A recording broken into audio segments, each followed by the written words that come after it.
What's up, guys? I'm gonna start recording before we get this cold front coming in because it's gonna be very windy. Today, I'm gonna do the rear notch for the DJM kit. I got it right here. I've already been working a little bit. It's hard to record when you start working because you just want to get into working.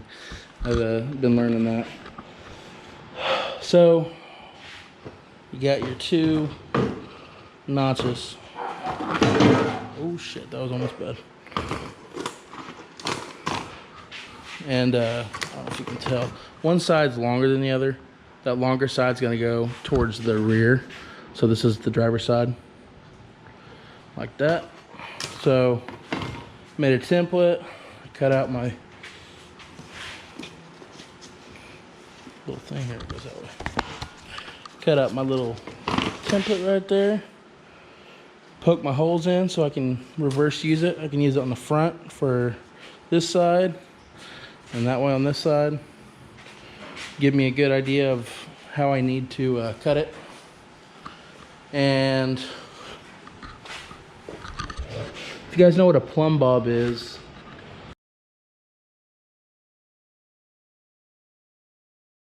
made a not a perfect one, but I made it work. It basically looks like this. It's a string with that type of shape on the bottom. So you'll hold it at your point, and for this flip kit, you want to find the center of your perch on the axle. So that's a perch right there. You want to find that center because when you're lowering it, it's going to be changing the geometry of the rear axle. So your axle's actually going to move back a little bit when you lower it. So you want to find the center of that axle in reference to your frame and then mark that on your frame. And that is going to be the center. Oh shit. I guess okay. That's going to be not the center of this whole bracket because it's uneven. It's going to be the center of your notch because that's where you want the center of your axle laying when it gets lowered. So center.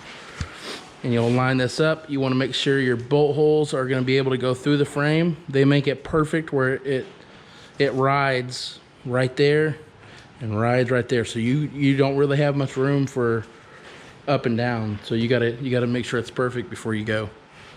So I'm going to mock all this up, make all my marks, and get started cutting on it. Matt has an older video with the IHC kit. It's a little bit different. The big difference is his is weld in, mine's bolt in. His was just a little different. There's a little bit different components in the way it flips the axle. There's different parts. So I'll explain those parts and explain how to do it and go on with it like that. I don't know if I'll get done today, maybe. I'm gonna try. It's 70 degrees right now. In about 2 hours, it's gonna be 38 degrees. So that's Oklahoma for you.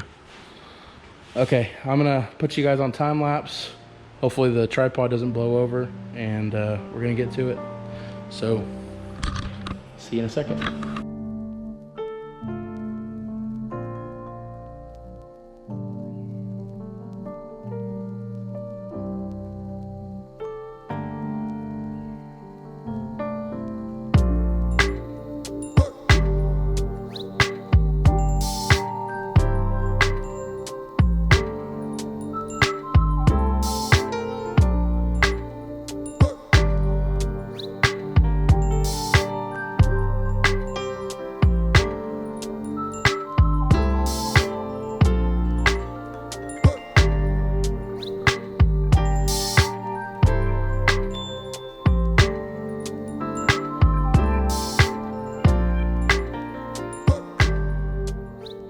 All right, I stopped the time lapse so I could explain to you what I did and how I did it.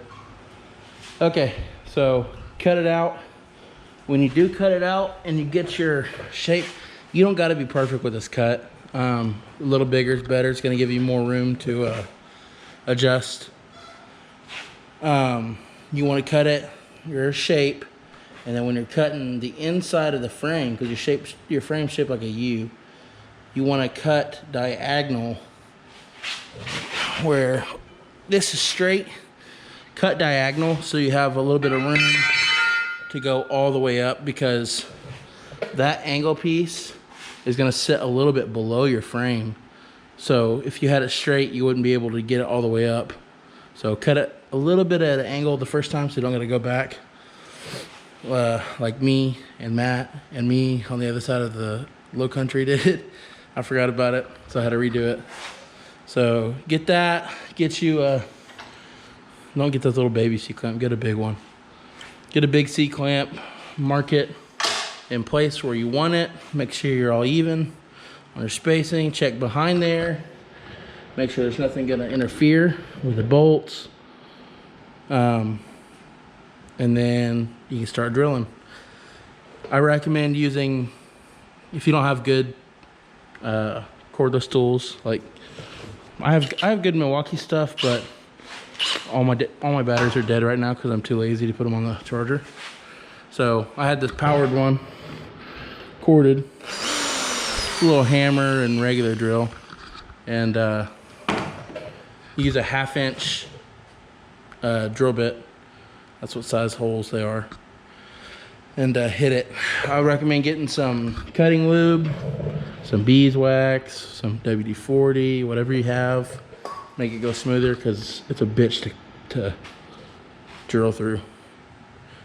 So get that all mocked up. I'm going to get these bolts in here, see how it looks, and then I'm going to impact the hell out of them. I think the torque spec is 4 ugga-duggas, so I'll be following that guideline. And then I'll pick the camera up and show you then. Got it all mocked up. So DJM gives you your 16 bolts, 8 on each side, 16 nuts,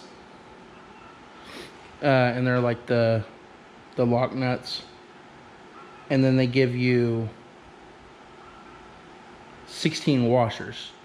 So what they intend is for you only to use the washers on the back side, because the front side's pre-drilled to their spec. So you stick your bolt in normally, so it's all black, it looks nice. And then the back side,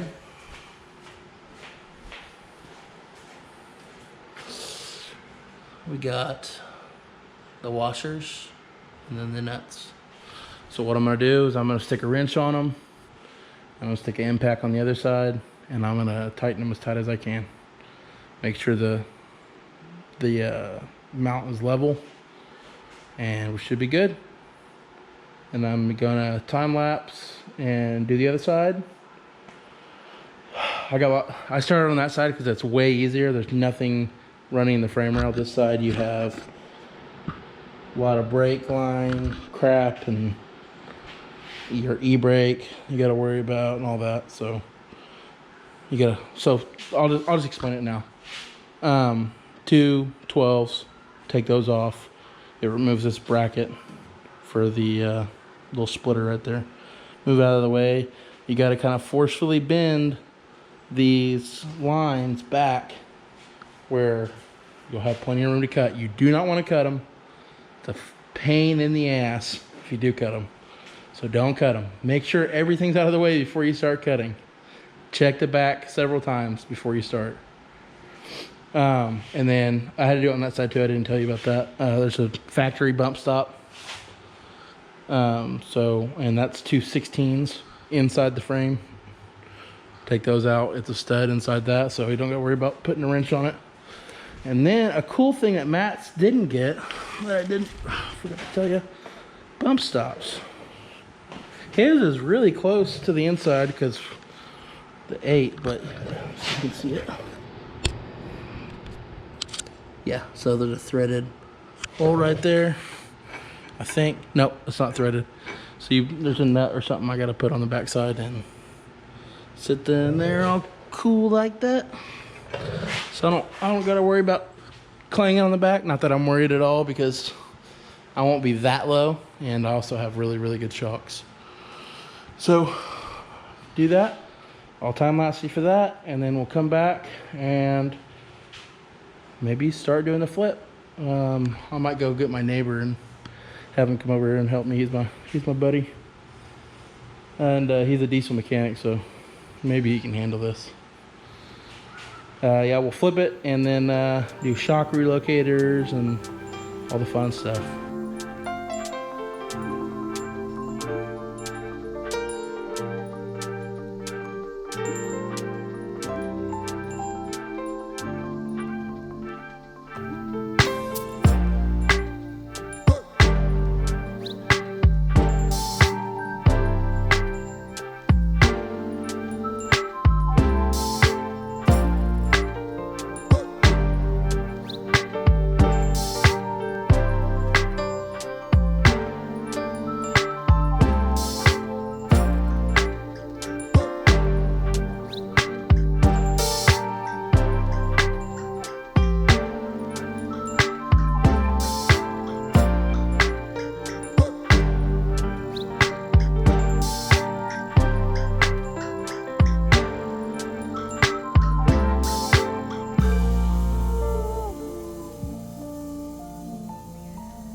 All right, got the driver's side done.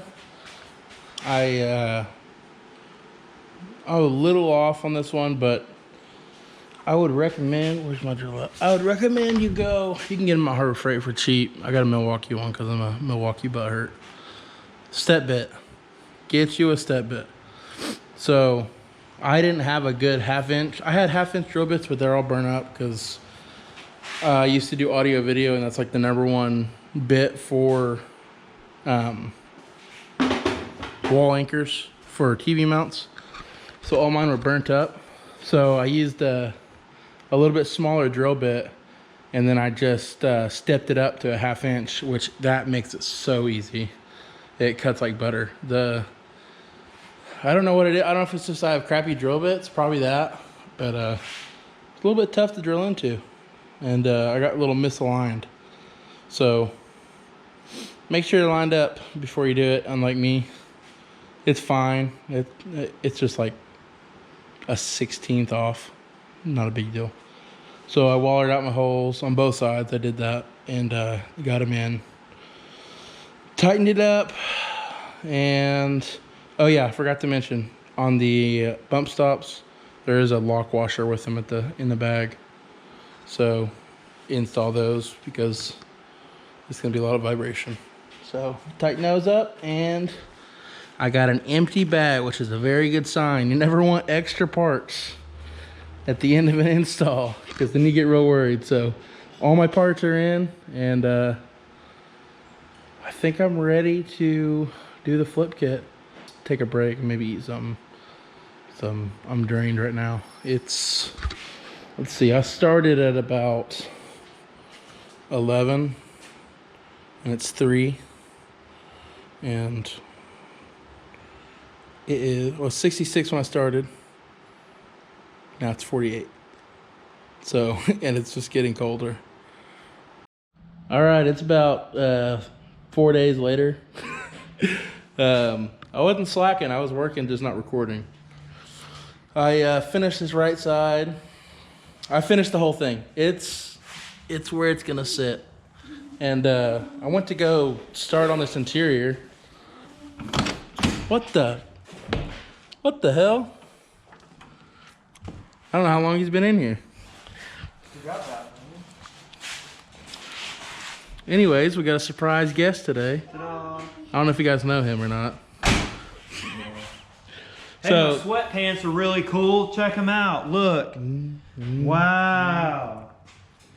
He'll tell you where you can find those later.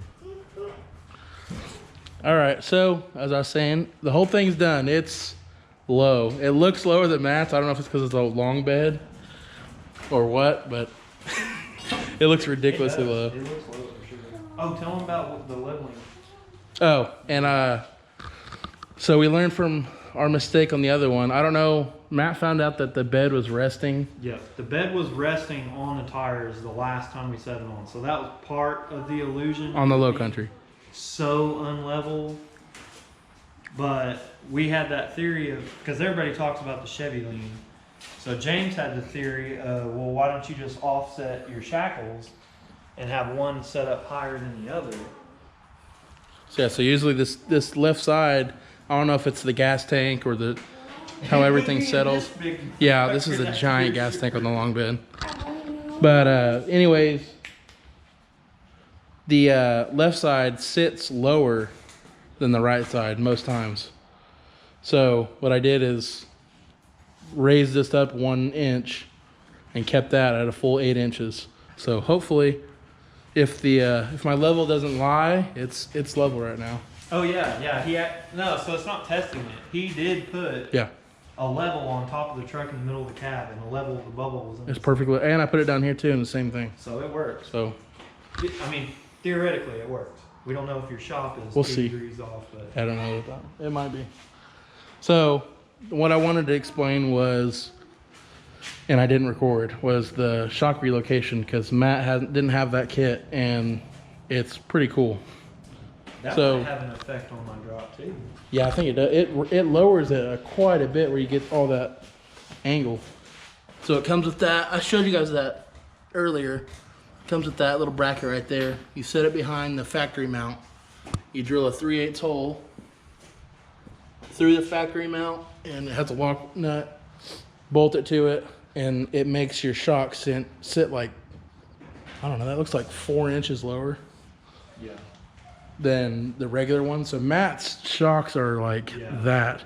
Mine sit like that now. This helps the shock sit more vertical than horizontal. Yep. So It's gonna absorb a I lot need more. to get some on mine. Yeah. I need to get it before we set it on. So yep, that's all done. Looking pretty. Looks damn good. I'm happy with the way it looks, and I can't wait to get the bed on it to see it. It's gonna look great. I'm super stoked to see because like this is a 4/6 drop, and I mean, doing this work with the shackles kind of fudges what it really would be. But I'm really curious to see how the illusion is of a long bed on a 4/6 with the shackle work, and then plus in the end you want 22. Yep. So yours will sit a little bit different than mine does anyway. So I'm curious to see that. I'm curious to see the difference. It's gonna have a little Carolina squat, but that's okay if you're not lifted. I like the way that looks. So next video, I will probably be finishing up the steering, all the steering stuff in the front, and then depending on the weather, because we're about to get some ice storms, and it's Oklahoma. We get it could be 80 degrees the week after next. But depending on the weather, I'll either be doing my interior stuff. Went and picked up my old stainless hardware today for the seats. I have a rough design in my head. I'll probably draw it out a couple times while I'm sitting on the toilet at work for 3.5 hours a day. And get that seat all done, take the dash out, get the dash painted, and start doing a bunch of other stuff on the interior. That's gonna be fun. And then body work. Lots of, I got about 2 years of sanding. You ain't near as bad a shape as mine. I like the Phillips Custom. knob for your switches. Was that tweaker stuff or is that That's, correction? of no, tweaker that's work? tweaker stuff. You didn't do that? No. It's awfully shiny, James. Well, not me. I know it wasn't you because it's not tight. I think it was post tweaker, pre-sale. Somebody I think the guy that I bought this from watches these videos, so I won't say nothing. I'm not even kidding. Well, I mean, he did a good job. It's not. He did great. It's not janky, so.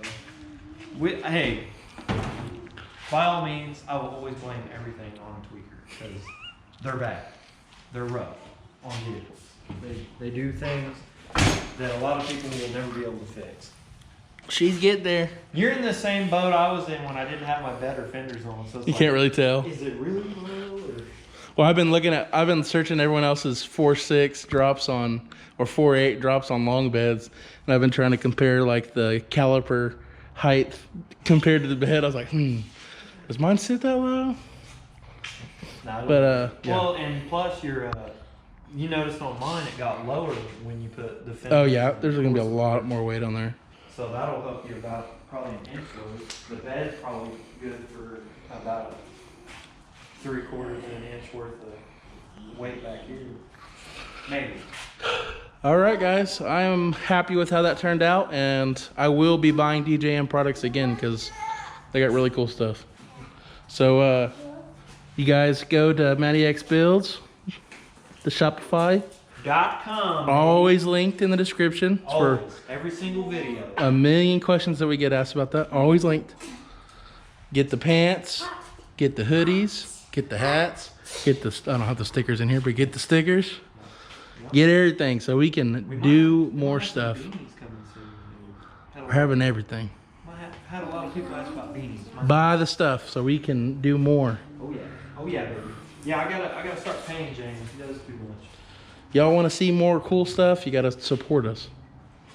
So that's that, and there's a bunch of videos coming. we got like a stack of videos. People have asked me, they're like, "What are you gonna do after the OBS?" And I'm like, "Dude, there's so Hey, much." we're 10 steps ahead of you. Oh yeah, we got the plan, baby. Trust me. Y'all just stick around.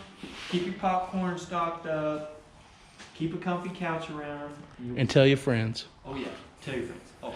All right, that's it. See you guys later.